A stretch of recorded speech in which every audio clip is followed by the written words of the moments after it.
Bonjour et bienvenue à bord pour un nouveau voyage avec Pascal Airlines. Aujourd'hui, direction les Médinas et les marchés colorés, direction le Maroc. Décollage de Tétouan au nord de ce pays, côté mer Méditerranée, puis passage côté océan Atlantique avec les grandes villes de la côte, Tanger et Rabat la capitale, une incursion dans l'intérieur des terres avec Meknès et Fès, puis retour sur la côte avec Casablanca, puis deuxième incursion dans les terres vers les montagnes du Haut Atlas et Marrakech, puis retour sur la côte avec Essaouira et Agadir. Aujourd'hui et pour votre confort, Pascal Airlines vous accueille dans un Diamond Aircraft 62, un bimoteur construit par une entreprise autrichienne. En plus, il est sympa à voir et facile à piloter. Décollage donc de Tétouan, la plus andalouse des villes marocaines, et on va piquer direct vers l'est, vers la Méditerranée. Ici, là devant, il y a Martil, la station balnéaire de Tétouan. Elle est très populaire auprès des touristes marocains, mais curieusement, elle est assez peu connue des touristes étrangers. Donc si vous cherchez un tourisme de bord de mer un peu plus authentique, vous pouvez essayer ici, tout simplement. On va ensuite remonter cette côte méditerranéenne vers le nord, vers le détroit de Gibraltar, et là-bas au loin on voit une presqu'île s'avancer dans la mer, c'est Ceuta. Alors je vous ai vendu un voyage au Maroc, c'est une petite erreur ici puisque c'est une enclave espagnole. Et oui, c'est une de ces bizarreries de l'histoire puisque le Maroc a retrouvé son indépendance en 1956, mais en oubliant cette presqu'île. C'est donc un des rares endroits du monde avec une frontière terrestre entre l'Europe et l'Afrique, une frontière du coup très fortement protégée et surveillée. Et cette pointe qui s'avance dans la Méditerranée, c'est la pointe Almina, avec juste après la péninsule Santa Catalina qui fait face à Gibraltar. Là-bas au loin, le rocher qui dépasse, c'est justement Gibraltar, 18 km à vol d'oiseau. Pour ceux qui dormaient en classe de géographie, Gibraltar c'est une enclave anglaise. Entre les enclaves anglaises en Espagne et les enclaves espagnoles au Maroc, il manque plus qu'une enclave marocaine en Angleterre et le tour serait complet. Ici à gauche, le port de Ceuta, plus tourné vers les loisirs et les croisiéristes que vers les marchandises. Parce que la frontière terrestre avec le Maroc est régulièrement fermée aux marchandises, en fonction des tensions politiques entre l'Espagne et le Maroc. Ah tiens, mais qui voilà? Effectivement, on remonte un siècle dans le temps. Ici passaient les avions de l'aéropostale, ces pionniers de l'aviation qui ont ouvert une voie depuis Toulouse jusqu'à l'Amérique latine, en passant par l'Espagne, le Maroc, la Mauritanie, le Sénégal et à partir de là le grand saut à travers l'Atlantique. Allez, bonne route, Mermoz, Saint-Exupéry et les copains en pétrolette à moteur, nous on fonce dans notre avion du 21e siècle. Ça y est, on est revenu au Maroc en laissant à notre droite le détroit de Gibraltar. Devant nous, la montagne qui se dresse, c'est le mont Musa, 850 mètres d'altitude. Il est connu comme la partie sud des colonnes d'Hercule. En effet, durant l'Antiquité, on parlait des colonnes d'Hercule en désignant les deux montagnes qui marquaient l'entrée de la Méditerranée. Au nord, à droite, le rocher de Gibraltar, et au sud, juste ici sous l'avion, ce mont Musa. Et un peu plus loin, ce grand port, c'est Tanger Med, qu'on appelle Tanger pour tromper le touriste, parce qu'en fait la ville de Tanger, elle est à plus de 30 km d'ici. Cet immense port, il a l'avantage d'être à 14 km des côtes espagnoles, c'est donc un véritable corridor de marchandises vers le Maroc et toute l'Afrique du Nord. Ça en fait d'ailleurs le premier port d'Afrique en volume de marchandises, et il est même dans le top 20 mondial de tous les ports. Là, 30 km plus à l'ouest, on arrive sur la ville de Tanger. Là, devant, on voit à nouveau un port, mais celui-ci, il est dédié aux passagers et croisiéristes. Il n'y a pas de marchandises ici puisque les marchandises sont déchargées à Tanger Med.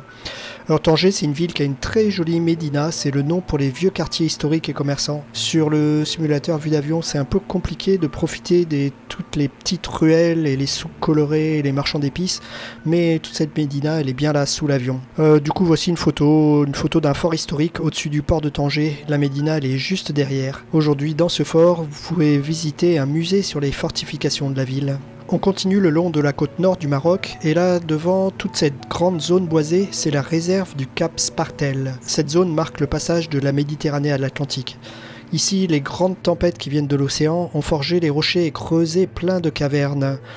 Tout cet ensemble a été réaménagé récemment avec un musée maritime, un jardin botanique, des restaurants et un des lieux les plus jolis, c'est le phare du Cap Spartel. Alors malheureusement il n'est pas bien représenté sur le simulateur mais ici il se trouve sous l'avion. Voici une photo pour un peu mieux imaginer ce lieu. Voici donc ce phare construit en 1864. Et d'ailleurs pour la petite histoire, en droit maritime international, sa longitude est celle de l'extrémité ouest de la Méditerranée. Vous avez vu, c'est au niveau de ce cap qu'on a bifurqué vers la gauche pour prendre la côte vers le sud cette fois. Juste après cette réserve naturelle du Cap Spartel, on retrouve une grande plage, cette fois côté océan. Ces rochers qu'on voit devant, ils abritent une curiosité touristique, les grottes d'Hercule. Décidément, ce brave Hercule semble avoir eu pas mal de fans dans la région de 2000 ans. Et là encore, voir une grotte en avion, c'est pas forcément un bon plan, donc voici ce à quoi ça ressemble.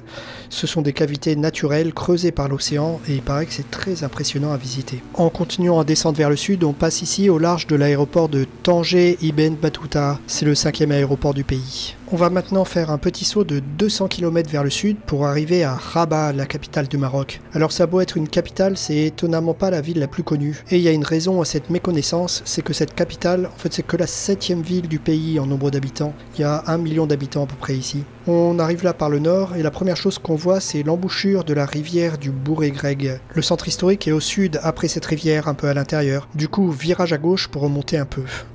Première chose qu'on voit là sur la droite, cette grande étendue blanche avec une tour, c'est la mosquée Hassan, avec une célèbre tour, la tour Hassan.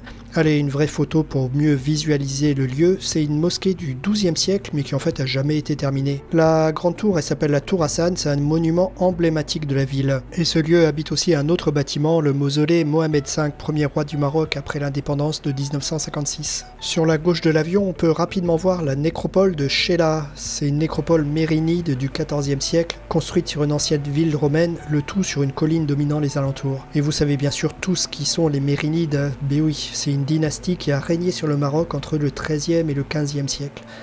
Allez, quand même une petite photo touristique pour les amateurs de vieilles pierres. Un peu plus loin, on a le rappel qu'on est au-dessus d'une capitale, et oui, à gauche de cette place, avec 2 fontaines rondes, on a le Palais Royal, la résidence officielle de la famille royale du Maroc. Alors en fait, Mohamed VI, il y habite pas, si bien que ce palais, il est surtout utilisé comme bâtiment administratif et il sert de siège au gouvernement marocain. Rabat aussi a un beau front de mer, là qu'on voit ici sous l'avion. Mais allez, maintenant on va quitter Rabat, on va tourner le dos à la mer et on va s'enfoncer un peu dans les terres, cap plein est. Et avec un petit coup d'œil sur la carte pour voir où on en est.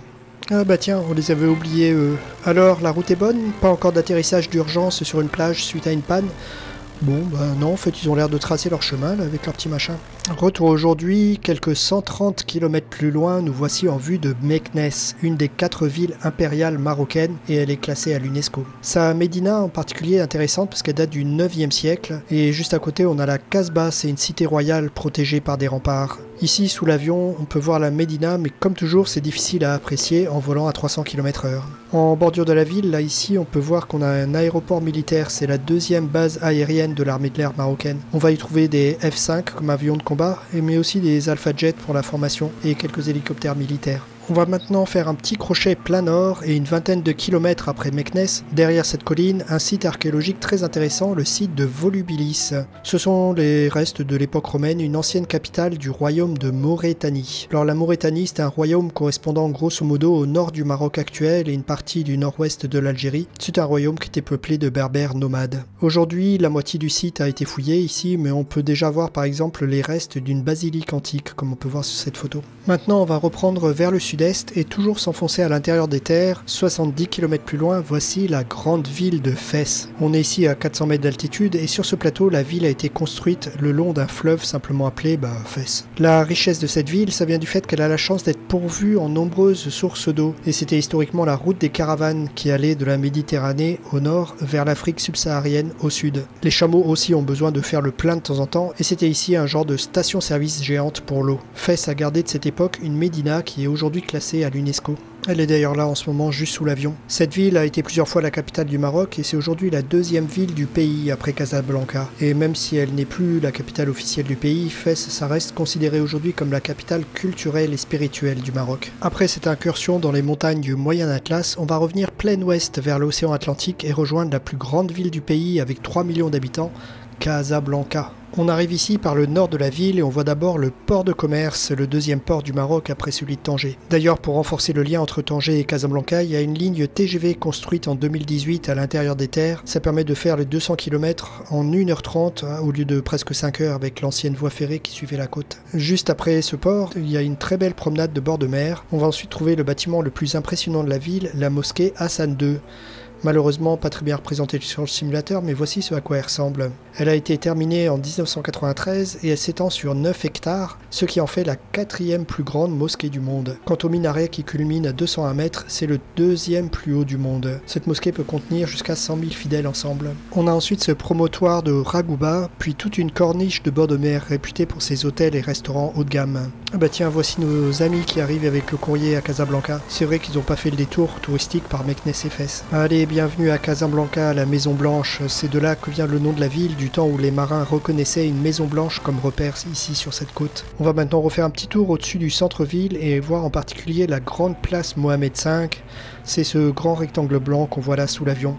Elle a été entièrement rénovée en 2020 à l'occasion de la construction du Grand Théâtre qui est côté ouest. Voilà pour notre petit tour de Casablanca. Maintenant, pour la deuxième fois, on va tourner le dos à l'océan et aller cap vers la gauche, cap au sud-est, vers le Haut Atlas. C'est ce massif montagneux qui traverse l'Algérie et le Maroc. Ça y est, on a fait 300 km depuis Casablanca et comme vous voyez, le paysage est devenu désertique. Sauf cette immense langue verte, c'est le lit de la rivière Toudra. Mais on ne va pas s'arrêter prendre le frais là sous les palmiers, on va tout de suite s'enfoncer dans les montagnes là devant pour voir les gorges que cette rivière Toudra a creusées. Alors ces gorges ont été creusées dans une roche calcaire, on voit bien sur ces images que la roche est très claire. Ces gorges, elles sont connues déjà parce qu'elles sont très belles, mais c'est aussi parce qu'elles ont servi de décor à des films célèbres tels que Laurence d'Arabie ou le vieux film 100 000 $ au soleil avec Belmondo et Lino Ventura quand ils étaient jeunes.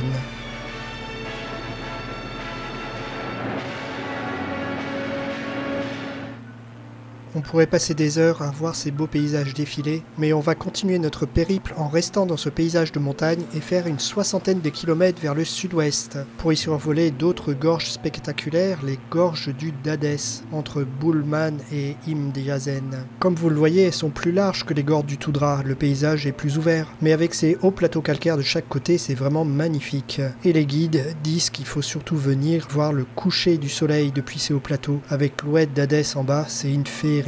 En restant dans ce même coin du Haut Atlas, on va prendre un peu de hauteur et même aller survoler le point culminant de l'Afrique du Nord avec 4167 mètres. C'est ce sommet là-bas, c'est le mont Toubkal. Alors pas de tonnes de neige malgré l'altitude, en effet pendant la moitié de l'année il n'y a que de la terre et des cailloux, alors ça change du Mont Blanc et ses neiges éternelles. Ceci dit, si vous voulez taquiner un 4000 mètres, la randonnée pour y monter est paraît-il pas très compliquée, elle prend 2 ou 3 jours et dans tous les cas il est obligatoire d'avoir un guide local. Vous remarquerez en passant que le simulateur met plein de végétation sur la neige à 4000 mètres d'altitude, ce qui est bien évidemment une erreur. Dans la vraie vie, à ces altitudes, le mont Toubkal est simplement minéral.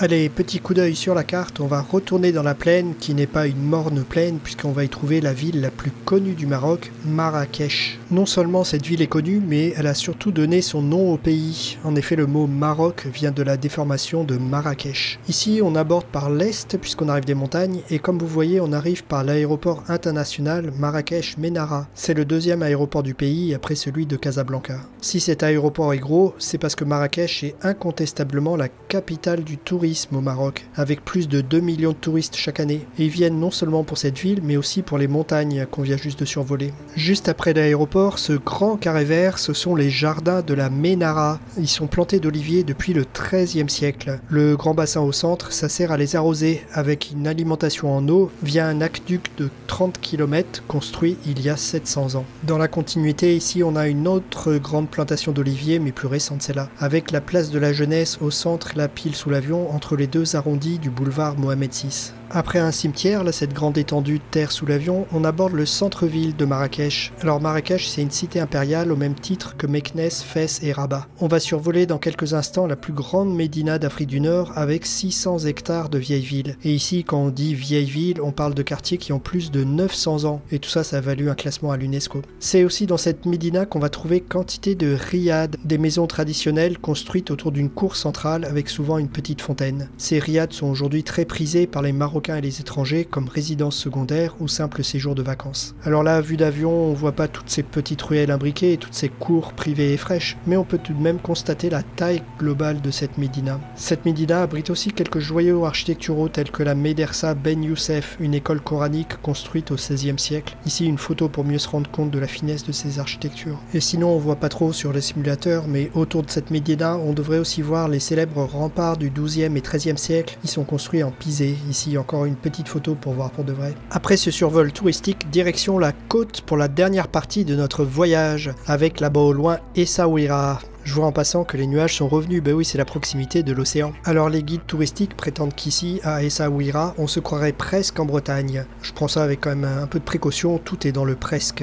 Mais en tout cas c'est une jolie ville de bord de mer, avec son port et sa médina, elle aussi inscrite au patrimoine mondial de l'UNESCO. Les adeptes de vent aussi sont très fans de l'endroit, il y a beaucoup de pratiquants de kitesurf et de planche à voile, et ça c'est grâce au vent qui souffle en continu de l'océan.